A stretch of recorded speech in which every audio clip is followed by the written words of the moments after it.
حضور صلی اللہ علیہ وسلم نے فرمایا المرء علی دین خلیلہ فلینظر احدکم من یخالل، کہ آدمی اپنے دوست کے دین پر ہوتا ہے،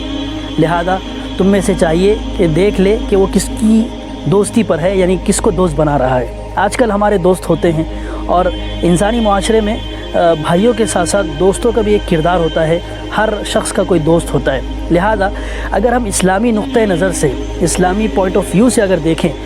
شریعت کی نگاہ یعنی شریعت کے نقطۂ نظر سے اگر دیکھیں، تو ہم کو دیکھنا ضروری ہے اس اعتبار سے کہ ہم کس کو دوست بنا رہے ہیں، ہمارے دوست کون ہیں، کیونکہ قرآن کریم میں اللہ پاک نے ارشاد فرمایا اعوذ باللہ من الشیطان الرجیم الاخلاء یومئذ بعضهم لبعض عدو الا المتقین، کہ کل قیامت میں دوست کے دشمن ہوں گے، ایک دوسرے کے دشمن ہوں گے، مگر وہ دوست جو نیک ہوں گے وہ کل قیامت میں بھی ان کی دوستی باقی رہے گی۔ لہذا میرے بھائیوں، ہم کو اس تعلق سے سوچنے کی ضرورت ہے کہ آج ہم کسی کو بھی دوست بناتے ہیں، یا پھر ہمارے ایسے دوست ہوتے ہیں کہ جن کا تعلق نہ نماز سے ہوتا ہے، نہ شریعت سے ہوتا ہے، نہ وہ سنت پر عمل کرتے ہیں، اور نہ نماز کی دعوت دیتے ہیں۔ بس یہ ہوتا ہے کہ ہم اپنے دوستوں کی دوستی اس طور پر نبھا رہے ہوتے ہیں کہ اس کا دل نہ دکھے، یہ سب چلے گا، لیکن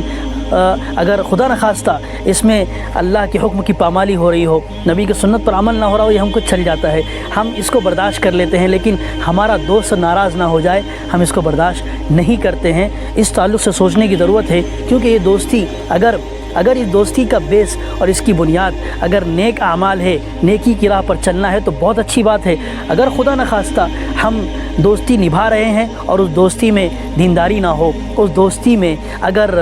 نیک کاموں کی طرف رغبت نہ ہو، نیک کاموں کی طرف اگر جو ہے تم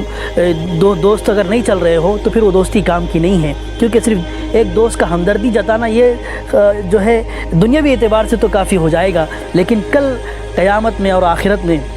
ہم کو وہی دوستی کام آئے گی جو نیکی کی طرف لے جانے والی ہوگی، اور جس نے نمازوں کا جو ہے اہتمام کروایا ہوگا اور سنت پر چلایا ہوگا، اور جتنے بھی نیک کام ہیں وہ کروائے ہوں گے، تو وہ دوستی ہمارے کام آئے گی۔ لہذا نبی صلی اللہ علیہ وسلم کے اس قول پر ہمیں غور کر کے دوستی کرنا چاہیے، دوستی کو نبھانا چاہیے کہ المرء علی دین خلیلہ، کہ انسان اپنے دوست کے دین پر ہوتا ہے۔ دوست جیسا ہوگا، جس دین پر ہوگا، جس راستے پر ہوگا، وہ اس کا دوسرا دوست بھی اسی راستے پر چلے گا۔ لہذا تم میں سے چاہیے کہ وہ غور کر لے کہ کس کو دوست بنا رہا ہے اور کس کی دوستی پر اپنی زندگی گزار رہا ہے، اور کس کے طریقے پر وہ دونوں چل رہے ہیں، یہ غور کرنے کی ضرورت ہے۔